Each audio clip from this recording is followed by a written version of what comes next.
Hello, everyone. Welcome back to this week's episode of That's Bonkers, Bruh, where we talk about the strange and unusual, the interesting, and anything downright bonkers. I'm your host, Mitch. And I'm Kelsey. And it's been a while. It always is. We always start every episode out this way, but life legitimately has been crazy. Sorry it's been so long.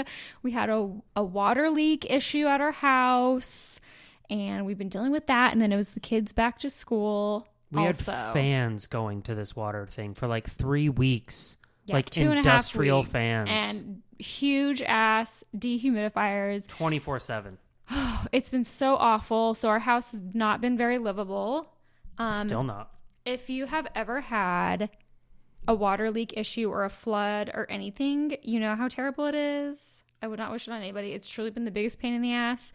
And our house is still not back to normal. Half of our flooring downstairs is ripped up. So we're on the up and up now, but that's why it's been a minute. It's been too long. Hopefully we can get back on track. But we're back. We're back at it. And this is going to be a fun episode, but so random. All over the place. I just love being random, though. I feel like it's true to who I am. We're talking about badass women. We're talking about wrongful convictions. And we're talking about crows and how freaking cool crows are. I'm going to ask at the very end how this all ties together. None of this ties together. It's just stuff that I have found interesting as of late. Mm-hmm. Interesting / bonkers. And so I wanted to cover it. Yeah, I thought the same thing too. So we'll jump right into it. Part of the wrongful convictions that I had gone down this rabbit hole of trying to understand and really get educated on is first off, the fact that the first DNA exoneration didn't take place until 1989. So can you think about how many people that were probably just screwed by the justice system? I mean, obviously it has a place, but like DNA evidence wasn't a thing until 35 years ago. That's pretty crazy to think about. Yeah. And since then, this comes from a page that hasn't been updated, the innocenceproject.org. But they say on here, I think this dates back to like 2020, but 375 DNA exonerees to date. However, disadvantages here. Average number of years served for a lot of these people is still 14 years. Convicted around 26, not let out until they're 43. Here's the other crazy part. 21 actually served time on death row. Oh, wow. 44 of them pled guilty to their crimes, probably under the guise that they would be getting a lesser sentence because they didn't feel like there was enough support from their, public defender or they whatever didn't feel else. like they could go to trial and exactly. But then the other part of it is 69% of these people that have been exonerated were actually involved in misidentification from eyewitnesses. Yeah, you can't trust anybody. Right? I can't remember what I had for breakfast this morning. Well, I'm not going to remember details about a person. And I learned a lot about this in some of my psychology classes in college, and it was crazy how just like hearing the baseline evidence and then letting your brain trick you into believing something is true. It's so crazy. You like really can't even trust your own brain, let alone no, you can't. someone They've else's. done studies on it, I know, and how just unreliable it is. Yeah. It's absolutely crazy. I mean, if again, I already gave you the website, but it just goes into all these details about like voice misidentifications and goes all the way down to saying that they were involved in false confessions. 43% were involved in misapplication of forensic science. So it was like things were withheld or they were like manipulated in one facet or another until like all this DNA stuff came about in the late 80s. That's crazy. Could you imagine spending serious time in prison for a crime you didn't commit? Well, that's what I'm going to talk about here. That would be wild. Here's 3 of the longest sentences of folks that were exonerated, but then ultimately, or were convicted, but exonerated at some point. So we have a gentleman who was on death row. His name was, I believe it was Robert Du Bois or Du Boise. He spent 37 years in prison. Oh my gosh. Wasn't exonerated until 2020 in Tampa, Florida. And due to all of the things that were compiled throughout his case against the city of Tampa, like it was going into the withholding of information, like withholding of forensic evidence. There was some sort of not conspiracy, but like they had somehow gotten a cop inside of the prison to get information to go against him. There was all these things that were just like, it was complete misconduct all the way around. But the DNA ultimately was the thing that exonerated him because it showed that he wasn't even part of this crime that he had committed. Oh my gosh. And there were 2 other people that were ultimately convicted and confessed to the thing that he had spent 37 years in prison in. Wow. You know what he gets out of it? $14 million. He did, really? He got $14 million out of it. Well, you'd need something. He's one of the luckier ones. How old was he when he got out? I don't have that information. It's a good question. Because But that's a whole lifetime. 37 years. That's my whole life. Yeah. So like he probably, even if he didn't go to prison until he was like 18 years old. Yeah. And then 37 years later. And you'd have no way of making money or having a job or anything. So you'd have to just have a ton of money. They're like, oh, sorry, we messed up. Oops. My bad. Here's $14 million. Like, oops. I mean, golly, at least you got something out of it. Yeah. Probably can make a mean shank now, but I don't know how far that's going to get you out in the real world. Well, it'll get you right back in. Yeah. Next guy, Leonard Mack. This one was, he had served a little less time. He spent 7.5 years in prison for a rape charge in 1976. But again, it was one of those, there was flawed forensic evidence, stuff was withheld, that would have ultimately proven his innocence over time, but they just completely left it out of the entire case. So he did spend 7.5 years, went and tried to live a productive life. I think he was living in South Carolina with his wife of 21 years at the time. And ultimately, because of the DNA breakthroughs, he was exonerated after 47 years. Oh, my. So spent 7.5 years in prison, but then nearly 50 years later, this guy's in his probably 70s or even 80s. They're like, they cleared his sorry, name. we screwed up. Probably screwed up your whole life, but... Yeah. Right? And then here's the third one. This one was Glenn Simmons. He served 48 years. Oh, my gosh. A full 48 years behind bars for a murder of a liquor store clerk. What? That he did not commit. He didn't commit it. So he was technically... Why did they think it was him? I don't remember exactly how it came about, but he was sentenced to death in 1975. Like that was initially his conviction and sentencing. Mm-hmm. They did later reduce it to just a life sentence without the possibility of parole. But because of the DNA evidence and everything like that, he was released July of 2023 and exonerated December of 2023. Wow. So this was 8 months ago. He was just barely exonerated. And the world's so different now. Like, just, it almost From be 75. like... Yeah, it'd almost be like being in like a time capsule and then you step out and it's just so different. Yeah. Well, and here's another kicker. This is the really tough part, I think. He was diagnosed with cancer while within prison. Mm-hmm. So even though he's out a year, exonerated for like 8 months, he's now fighting cancer and going through chemotherapy. He is another person that got a few million. Or does he have, what's it called? Insurance? Now that he's...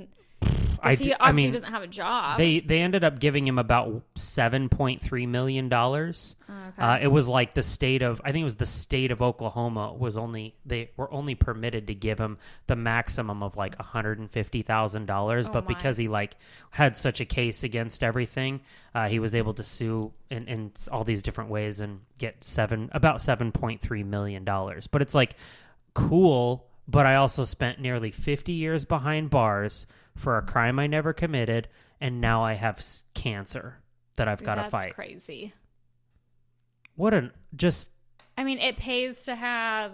I'm sure all these people didn't have, like, connections, didn't have a lot of money... And that's you know what I mean? Yeah, you hit the nail on the head because there weren't the Murdochs. They were not the Murdochs. The hard part about it, unfortunately, is where some of these were back in like the 70s. Two of the gentlemen, Leonard and Glenn, were African Americans, and there was a lot of studies that were cited on several places that I looked for my information that just really talked about how much additional conviction there is against the African American community and everything like that. And so just between like the way that the criminal justice system is set up, the prejudices, all the things that stack up against it. It was really rough. I did want to read a quote here really quick that was released. It goes back to that first gentleman, Mr. Du Bois, or Mr. Du Bois, talking about how he was exonerated in 2020 after DNA testing pointed to 2 other perpetrators after the settlement was approved. Mr. Du Bois told CNN, "I spent 73 years in prison for a crime I was totally innocent of. This is what happens when the police focus on the wrong person, make up evidence to fit their theory, and don't investigate to find the truth. Lives are ruined and communities are far less safe because of it." Tampa mayor goes on to say, "The credibility of our criminal justice system requires scrupulous accuracy and adherence to the highest investigation standards. Today, Tampa's police department is light years ahead of where we were 4 decades ago in technology and training. We hope this settlement helps Mr. Du Bois in his healing." Sorry we messed up. I mean, 40 years ago. What can you say, though? There's nothing. There's nothing you can. And this guy wouldn't have been in power or anything like that. Yeah. But it really just comes down to he hit the nail on the head, right? The community is technically less safe because you got the wrong person behind bars. You have cops that want... and this isn't anything against cops. I know there's a lot of good ones and they're really trying to do the best that they can. But when detectives are trying to get a conviction as opposed to the truth, that leaves a lot of gray area. And unfortunately, there's, as we had identified, literally hundreds of individuals that if it weren't for the advances in DNA technologies, they'd probably still be in prison because of crimes they never committed. That's crazy. And imagine having like a family member that went away and you're just like, I know they didn't do this. Yeah. But like, what can you even do from the outside? Just try to lawyer up and fight it. But man, I don't even know. Cause there's just so much truth to, if you have money and power, you can just get away with so much more. And if you don't, you might be screwed and get convicted for some shit you didn't even do. Oh, we're going to get into a story later that is going to really highlight all of that stuff. It's going to probably chap my ass. It's a little heavy. All right. It's a little heavy. But what do you got? I've been doing all the talking so far, I feel like. I mean, these topics are totally not related at all. We typically try to stay on a theme here where our stories kind of go together in some way. We could not come up with a theme where our stories that we were interested in could kind of be together at all. So that's why this is so random, but it's fine. It's totally fine. It's interesting nonetheless. Hey, it's the strange and unusual, the interesting, and anything downright bonkers. That's right. So, Mitch, have you ever heard of Judith Love Cohen? Just the name drop that you have said to me before I brought it up. You had never heard of it? Days. I don't think so. All right. Well, she was a baddie. She was an aerospace engineer. And let me just read you a little bit about her. All right. So Cohen held a variety of high-profile aerospace engineering jobs, such as creating the guidance computer for the Minuteman missile, working on the Hubble telescope and Pioneer satellite, and most famously, helping to create the abort guidance system, which was responsible for bringing the astronauts on the doomed Apollo 13 mission home safely. Cohen was so passionate and dedicated to her work that she let absolutely nothing get in the way of getting things done. According to her son, she went into the office just hours before having a baby. When it was time to go to the hospital, she took with her a computer printout of the problem she was working on. Later that day, she called her boss and she told him that she had solved the problem. And, oh yeah, by the way, she also had a baby. She was literally in labor working on this aerospace engineer problem that I'm not even going to pretend to know anything about because I'm too dumb. It's real dedication right there. Real dedication. She just solved this major problem bringing these astronauts home. And then just casually had a baby. Like, okay, what's more badass than that? Okay. So during the span of her scientific career, Cohen also fiercely advocated for women's rights within the workplace. She helped establish policies such as posting job listings internally within companies to allow everyone a chance to apply, as well as requiring positions to have formal job descriptions. After retiring from engineering, Cohen, a lifelong feminist, began writing books encouraging young girls to explore careers in male-dominated fields like engineering, astronomy, and architecture. She enthusiastically hosted hundreds of book signings and educational talks where she further promoted her message of inclusion. So all around, just basically a badass. She was born in 1933. She died in 2016 at 82. And I mean, it's super cool to be a woman in like a male-dominated space anyway, but it was a lot more uncommon even back then. So I feel like it was even cooler back then in her heyday. You know what I mean? Mm-hmm. So her baby, this baby that she had while solving this aerospace problem, is actually someone famous that you know of. That I know of. This just gets weirder. With the nest. We're going to do a pop quiz. Oh, okay. And you're going to try to guess who her baby is. Okay. Okay. Is it A, Adam Sandler, B, Tom Hanks, C, Jack Black, or D, Rob Schneider?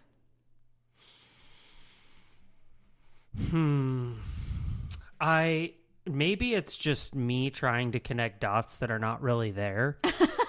But I really want to lean into like Tom Hanks because Tom Hanks was in Apollo 13.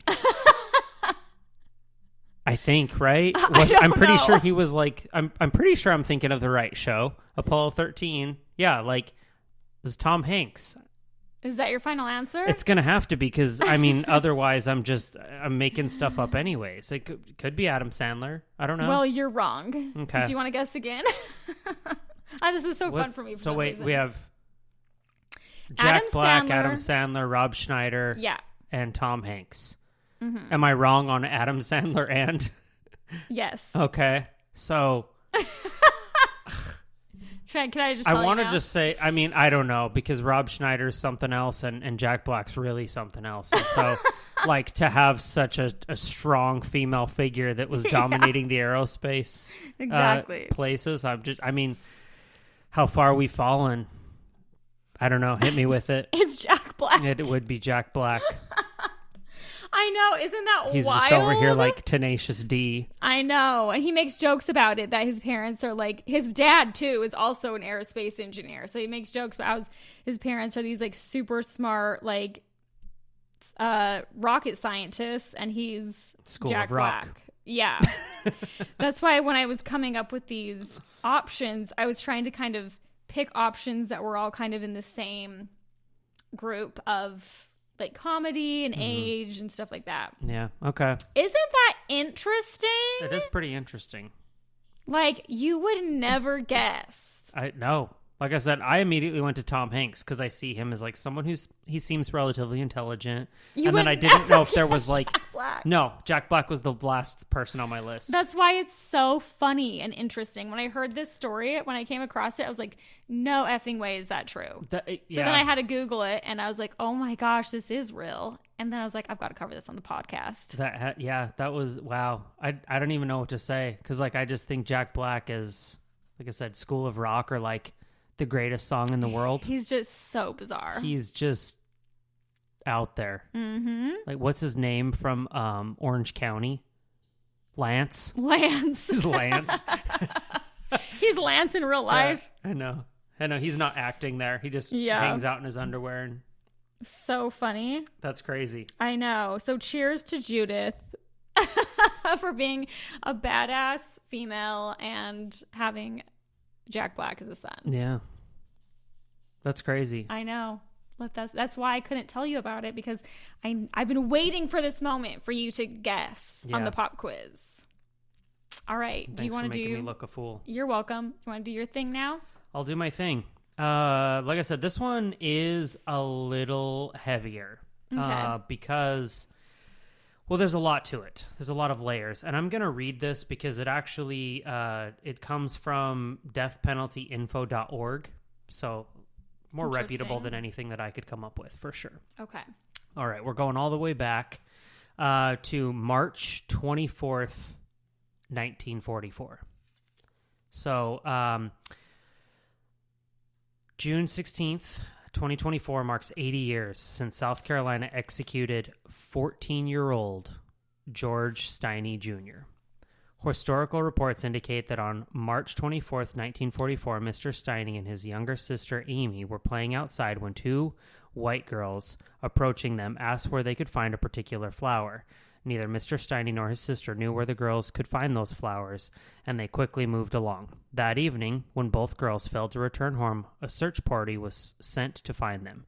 Mr. Steiny and his family joined the search party, and he mentioned to another searcher that he had seen the girls earlier that day. The next morning, after a pastor's son discovered the bodies of both girls in a shallow ditch, Mr. Steiny was arrested and charged with their murders. According to police, Mr. Steiny confessed to bludgeoning both girls to death, despite the absence of any physical evidence connecting him to the crime. Mr. Steiny was charged with capital murder and rape, tried, convicted, and executed in South Carolina's electric chair in just under 3 months. We're not done yet, but... Yikes. Does it sound like a familiar story? No, should it? Well, it was the inspiration, if you will, for the Green Mile. Oh, So even though the Green Mile, dude was really big, and I can't remember what the actor's name is. I never saw Tom it. Hanks, once again. Oh, he was in there Maybe as the prison guard. Maybe that's why you felt like you wanted to say Tom Hanks earlier. Probably. Yeah. It probably is. This is the inspiration for the story, but I think that Hollywood wasn't probably ready to have a little boy. Oh, yeah. That would have been way too much. Anyways, just days after Mr. Steiny's arrest, his father was fired from his job and the family was forced to flee town because of death threats of violence. On March 26th, a white mob attempted to lynch Mr. Steiny, but failed to do so only because he had already been moved to jail in a different town. A month later, he went to trial, but his family and other African Americans were not allowed to enter the segregated courthouse. Mr. Steiny's attorney had no experience representing capital defendants and failed to call any witnesses in his defense. The prosecutor only presented testimony from the local sheriff, who described Mr. Steiny's alleged confession.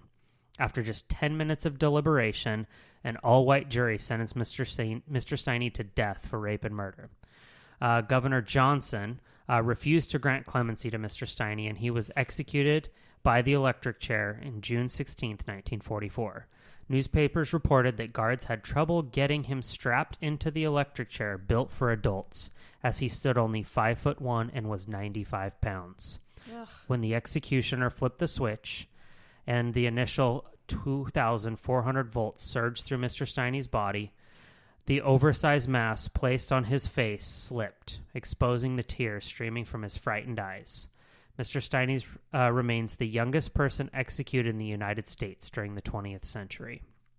His siblings always maintained that he was not involved in the murders, but it was not until 2004 when legal efforts to exonerate Mr. Steiny began. In October of 2013, attorneys for the Steiny family filed a petition asking the court to overturn the guilty verdict. Just 3 months later, Sumter County Circuit Judge Carmen Mullen held a 2-day evidentiary hearing to determine whether Mr. Steiny received a fair trial. George's sister, Amy Ruffner, repeated the same story she told since 1944, noting that she remembered the day well because no white people came around to the black side of town. Somebody followed those girls and killed them, she told them, and it wasn't my brother. In December 2014, Judge Mullen formally vacated Mr. Steiny's capital conviction, determining that he was deprived of due process throughout his trial. In her order, Judge Mullen wrote that Steiny's appointed counselor made no independent investigation, did not request a change of venue or additional time to prepare the case. He asked little or no questions to cross-examination of the state's witnesses and presented few or no witnesses on behalf of his client based on the length of the trial. He failed to file an appeal or a stay of execution. This is the essence of being ineffective. Ultimately, Judge Mullen could, quote, think of no greater injustice than the violation of one's constitutional rights, which has been proven in this case, end quote. That is wildly disturbing. It's a lot to take in, isn't it? Yeah, that's so sad. I don't even know what to say about that. That's disturbing. A disturbing image. I think I really second guessed whether it was something that I wanted to share, knowing just how heavy it is. And, it's just everything about it, the boy's age. He was not given fair trial, that they just, as a 14-year-old boy, that they were so eager to just execute him with the electric chair. It felt like a witch hunt. It's exactly what it was. Yeah. And it's giving witch hunt vibes. I think more than anything, and what I do commend all of these individuals that I've mentioned today about is every single one of them has become something of an advocate for basically the justice system reform. Mm-hmm. We got to be able to do better. Yeah, the justice system, I understand there's a place for it. We need it, but it is so broken and messed up. Yeah. Well, when you're not necessarily looking for the truth, you're looking for a conviction. Yeah. A win at all costs type of mentality. It just doesn't seem right. Well, yeah, I listen to a lot of true crime podcasts and shows and stuff like that. And there is a lot of cases where the cops really just drop the ball because they're trying to close it in the easiest way possible instead of getting the truth. It's just like, we just want to have an answer so they can get off our backs and we can move on and the public will be happy, but not doing their full due diligence. Well, you see it in the true crime stuff. Every time they pick someone up and they start interrogating them, and they've done it for 12 hours, and they look for just any sort of change or something that doesn't line up perfectly to what was said before, because now all of a sudden you're a liar. So I think that's now we have the internet, and we know that we have the knowledge. I think hopefully everyone understands they have the knowledge. If they're being interrogated, you have the right to an attorney. Yeah, I don't know why you wouldn't just immediately be like, I want an attorney, because I don't trust you fools. It's all, I don't know this, but I think that's part of, it goes way, way back. It's not something that's like a new process, but I do think that because of the internet, it has helped people understand that they don't have to sit there and just accept questions when they don't have representation. Yeah. So I think that's the takeaway is we got to do better, understand your rights. You do have the right to representation. You don't have to, just take the questions. And like I said, it's just, we got to look for the truth and not just a win. Yeah, 100%. And it is a super heavy story, but I feel like these things have to be talked about, Mm-hmm. Agreed. It is what it is. As soon as we stop talking about it, we stop progressing. 100%. So well, I think you have something more lighthearted to wrap this up, right? I sure do. Good. Everybody that knows me knows that I'm an animal lover, especially right now. I really like crows. Here we go. I couldn't even tell Midge that I was talking about crows without laughing. I was like, what are you talking about today? Crows. Well, we have, what's her name? It's Judith Love Cohen and crows. Listen, I'm in my witchy era and I want to be friends with a crow. Okay? I have other friends that are also into crows. It's not just me. I know. You're surrounded by weirdos. That's who I want to be surrounded by. And they'll bring you trinkets and gifts if you make a friend with one. And I just think that'd be really badass. But listen, because crows are very interesting. They are interesting. I'll give you that. There's a theme park in France that they trained the crows to pick up garbage. Okay, we need to do this immediately in every theme park, in every state park, just on the side of the freaking freeway here. Yeah. Everywhere. Let's get training these crows. We need a crow training center immediately. Precisely. And I will work there. So they train these crows to pick up pieces of garbage. They bring the garbage, to the garbage can. I can't remember exactly how it works, but they get a treat in exchange. Okay. So when they put it in the garbage, I don't know if it emits a treat automatically. It's like Pavlov's dog. Sure. And then they get a treat. So then they're trained to, they just keep bringing all this garbage and putting it in this bin, and then they get a little treat.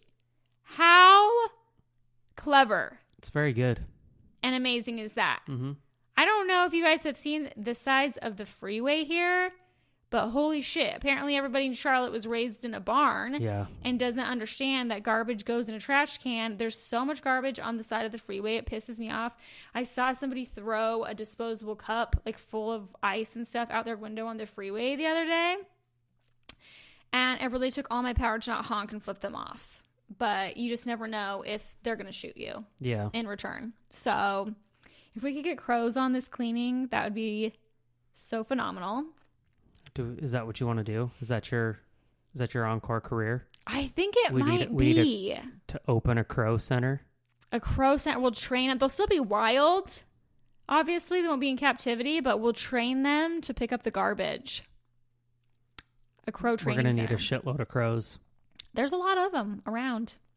Okay, but listen, here's some facts about crows that I bet you didn't know. Probably not. I'm ready. Well, first of all, do you know what a group of crows is called? A murder. A murder. I knew that one. Yeah. You could also call them a Halloween eagle. Okay. Or a Halloween chicken.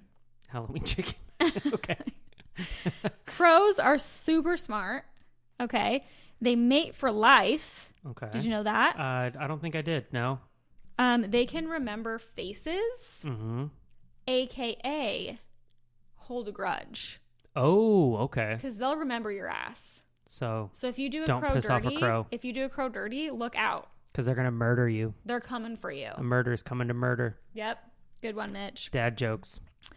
But there was a situation where like scientists were capturing crows and they were like studying them or doing like an experiment on them or something, testing something on them.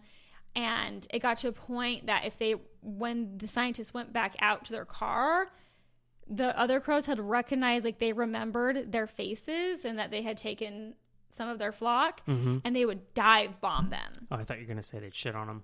No, that'd be even funnier. That would be funnier. But no, they would dive bomb them and like attack them. And they had to go out to their car with a mask on. Wow. So that they didn't get attacked by crows. Okay, tell me that isn't cool. Crows have regional dialects. So they kind of like how we have accents and stuff. They talk a little different in different areas and they understand each other. Love to hear a Southern crow. A Southern crow. Crows kind of hold funerals for each other. When one dies, a bunch of them will gather around. Wow. Interesting, right? They make tools. Like they use tools for things, like a stick. Like use a stick for something. Mm-hmm. There's only 4 species that do that. It's humans, chimps, orangutans, and crows are the only ones that use tools. Interesting. So when you see like a chimp or something, like get a stick and like put it in the anthill and pull it out. Yep. The crows will use tools similarly to that.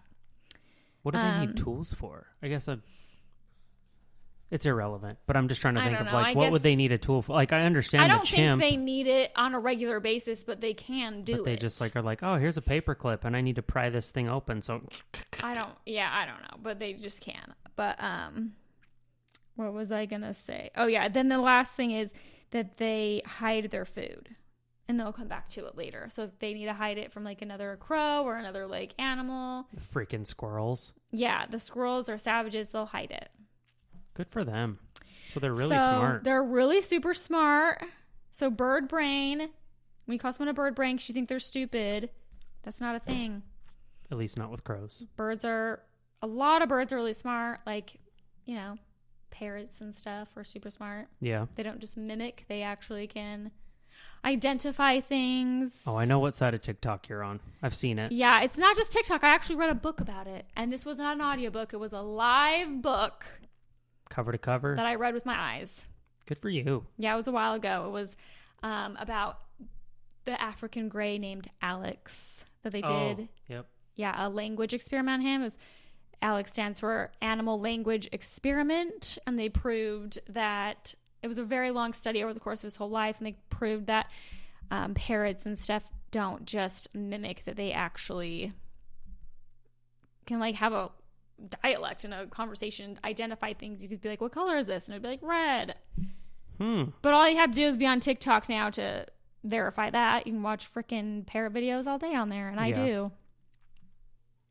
So that's it. That's all I've got on Halloween chickens. Halloween chickens. A murder of crows. Yep. So hopefully that lightened the mood. And yeah, if you got any suggestions for topics you want us to cover that are strange, unusual, or interesting, shoot them on over. Let me know. Follow us on the gram. Yep.